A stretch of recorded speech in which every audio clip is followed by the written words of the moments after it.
All right, so this is another example. So this is more how it will look when you don't have to do all the drawing and stuff. That was just kind of to learn. All right. So here is an example, and I'm going to have you go ahead and figure out how to write the reaction on your own, which you should be able to do. All right, so the example is when 0.5 moles of aluminum reacts with 0.72 moles of iodine, it forms aluminum iodide. Okay, and then basically you're going to find out everything that happens. So the first thing we need to do is write the equation, okay? So I'm going to have aluminum is going to react with iodide. Okay, you need to remember that's one of the Brinkelhoffs. You have to look at your pink sheet. I put that on there, okay? And it's going to create aluminum iodide. So remember, aluminum's a +3, iodine's a -1. All right, so that's going to be Al(I)3, so that the charge is balanced. One aluminum is a +3, and then I need 3 negative ones so that it balances. Okay, so Al(I)3. Okay, all right.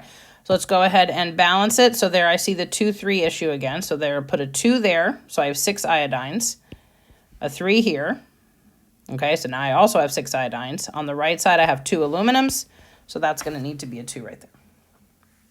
Okay, all right, so let's see what we start with. So we're going to have 0.5 moles of aluminum and 0.72 moles of iodine.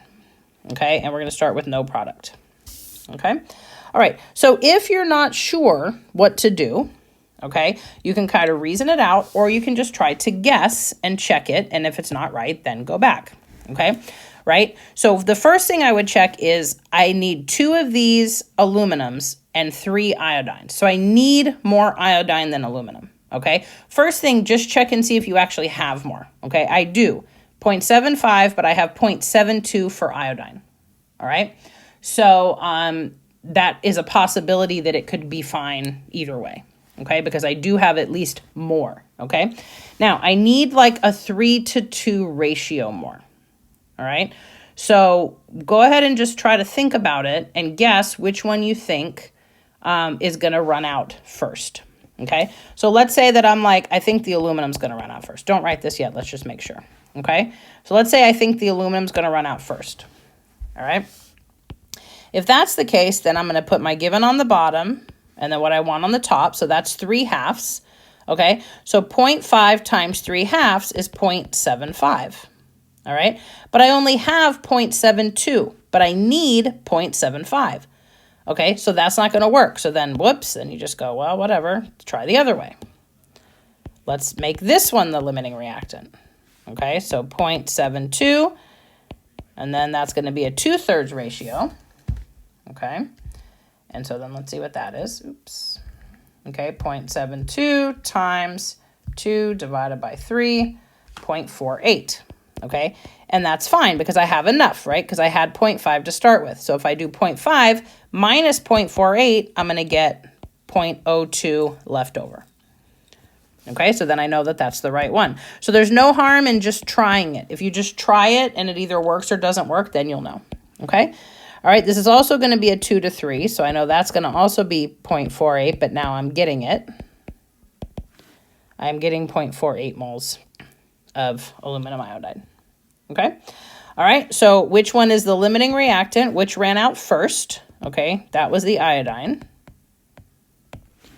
Okay, how many moles of excess reactant remain? So I want to look over here on my reactants, and I see one of them is going to have some leftover.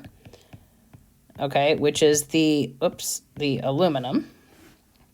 Okay, how many moles of aluminum iodide will be formed? Well, here it is right here in my BCA, 0.48 moles of aluminum iodide. Okay, and then that's it. All right, so that's how you're going to solve it. So it's pretty much like we've been doing.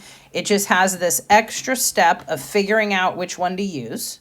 Okay, and then one of them is going to have a leftover, all right? Notice that this example, everything was in moles and everything asked for was in moles. That means I didn't have to do any gram to mole conversions for this one, okay? Next class, yes, we will have to do that. Okay, so get on it, all right? And then there's going to be one more practice. I put the answer key up for you at the end, but please try this one by yourself, okay? Don't just copy the answer key. Actually work it through. Try to do it yourself. There's only one. Okay, and then next class we'll do some harder ones. All right.